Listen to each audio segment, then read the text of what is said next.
Alexander and the Terrible, Horrible, No Good, Very Bad Day by Judith Fjost. I went to sleep with gum in my mouth, and now there's gum in my hair. And when I got out of bed this morning, I tripped on the skateboard. And by mistake, I dropped my sweater in the sink while the water was running. And I could tell it was going to be a terrible, horrible, no good, very bad day. At breakfast, Anthony found a Corvette Stingray car kit in his breakfast cereal box. And Nick found a junior undercover agent code ring in his breakfast cereal box. But in my breakfast cereal box, all I found was breakfast cereal. I think I'll move to Australia. In the carpool, Mrs. Gibson let Becky have a seat by the window. Audrey and Elliot got seats by the window too. I said I was being scrunched. I said I was being smushed. I said, if I don't get a seat by the window, I'm going to be car sick. No one even answered. I could tell it was going to be a terrible, horrible, no good, very bad day. At school, Mrs. Dickens liked Paul's picture of the sailboat better than my picture of the invisible castle. At singing time, she said I sang too loud. At counting time, she said I left out 16. Who needs 16? I could tell it was going to be a terrible, horrible, no good, very bad day. I could tell because Paul said I wasn't his best friend anymore. He said that Philip Parker was his best friend and that Albert Moya was his next best friend and that I was only his third best friend. I hope you sit on a tack, I said to Paul. I hope the next time you get a double-decker strawberry ice cream cone, the ice cream part falls off the cone part and lands in Australia. There were 2 cupcakes in Philip Parker's lunch bag, and Albert got a Hershey bar with almonds, and Paul's mother gave him a piece of jelly roll that had little coconut sprinkles on the top.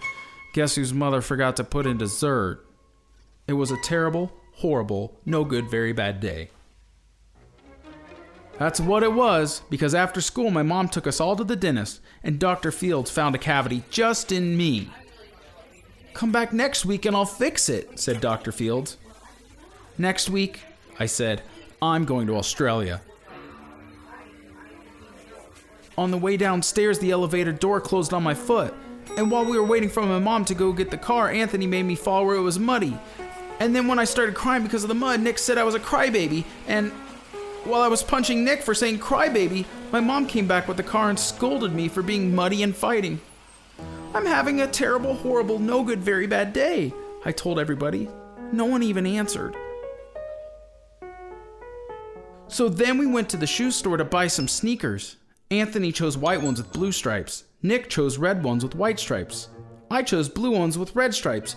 But then the shoe man said, we're all sold out. They made me buy plain, old white ones. But they can't make me wear them. When we picked up my dad at his office, he said I couldn't play with his copying machine. But I forgot. He also said to watch out for the books on his desk, and I was careful as could be except for my elbow. He also said don't fool around with his phone, but I think I called Australia. My dad said, please don't pick him up anymore. It was a terrible, horrible, no good, very bad day. There were lima beans for dinner, and I hate limas.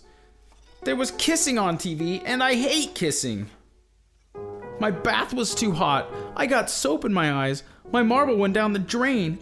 And I had to wear my railroad train pajamas. I hate my railroad train pajamas.